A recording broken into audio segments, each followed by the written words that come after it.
ہر شخص کی نظر کا اثر ناظرین کی استعداد کے مطابق الگ الگ رہتا ہے. سمجھ گیا آپ؟ کسی کی زخم میں گہرائیاں زیادہ ہیں. ایک ہی نظر سے کسی میں 10 انچ کا زخم آ گیا، کسی کو 5 انچ کا زخم آیا، کسی کو 3 انچ کا زخم آیا، کسی کو 2 انچ کا زخم آیا، کسی کو 1 انچ کا آیا، کسی کو آدھے انچ کا آیا، کسی کو 1 زخم آیا. اتنی قسمیں سنا آپ لوگوں نے. اس لیے حساس اور اس مرض کے زخمی مریضوں کو مشورہ دیتا ہوں کہ طائرانہ نظر سے بھی اپنے کو بچاؤ، اچھتی پوچھتی نظر سے بھی بچاؤ. کتنا اہم مضمون ہے بھائی، یا نہیں بتاؤ؟ تفسیر روح المعانی میں علامہ علوسی سید محمود بغدادی تفسیر کرتے اس آیت کی کہ اللہ تعالیٰ نے یسنون کیوں نازل فرمایا، یفعلون و یعملون کیوں نازل نہیں فرمایا، جبکہ نظر فعل بھی ہے عمل بھی ہے.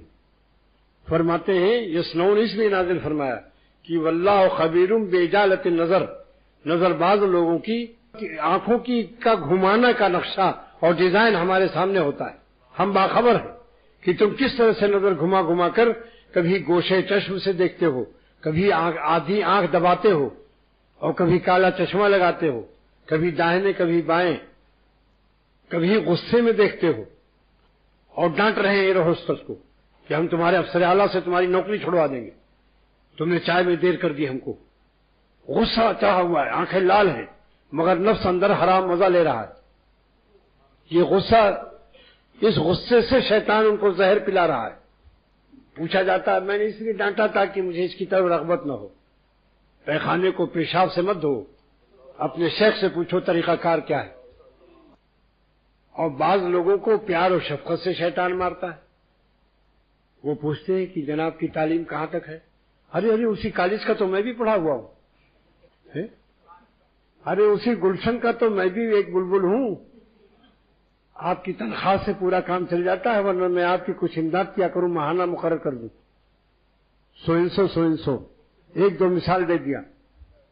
یہ شیطان کبھی پیار سے مارتا ہے، محبت سے مارتا ہے، رحمت سے مارتا ہے، اس کے اوپر رحم آ جاتا ہے. حسینوں پر بہت رحم آتا ہے بعض لوگوں کو، اور بعضوں کو غصے سے مارتا ہے.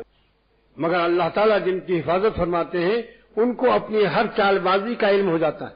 ان کا قلب اتنا حساس ترازو ہوتا ہے جیسے جویلرز کا، کہ سانس بھی روکتے ہیں تب سونا تولتے ہیں، سانس سے بھی ترازو ہل جاتا ہے. تو بعضوں کو اللہ تعالیٰ نے اتنا حساس ترازو دیا ہے کہ اگر ایک ذرہ نمک حرام نفس ان کا چکھ لے، ایک ذرہ حرام درآمد کر لے، امپورٹ کر لے، استیراد کر لے، تو ان کے قلب میں لرزہ اور کپکپی آ جاتی ہے، ترازو ہل جاتا ہے، جس سے ان کو استغفار اور توبہ کی توفیق نصیب ہو جاتی ہے.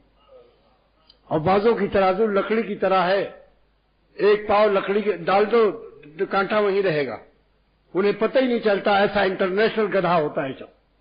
وہ ادھر ادھر دیکھ بھی رہے سب کچھ ہے، انہیں پتہ ہی نہیں چلتا، ان کو بے حص شخص ہے. یہ گیریج کے نوکروں اور گیریج کے لونڈے جو موبل آئل اور موٹر صاف کرتے ہیں، ان کی پتلون کی طرح اس کا دل ہے. ان کی پتلون پر اگر پوری روشنائی گرا دو تو پتہ بھی نہیں چلے گا. بعضوں کا دل ایسا ہوتا ہے، اتنا گندا، خبیث الطباع، پلے اسی میں مرے اسی میں، بے حس ہو جاتا ہے. اللہ پناہ میں رکھے ایسے خبیث احساس سے. اندھیروں کا احساس بھی نہ ہو، معلوم ہوا کہ نور اور اس کے گھر میں بجلی تھی ہی نہیں.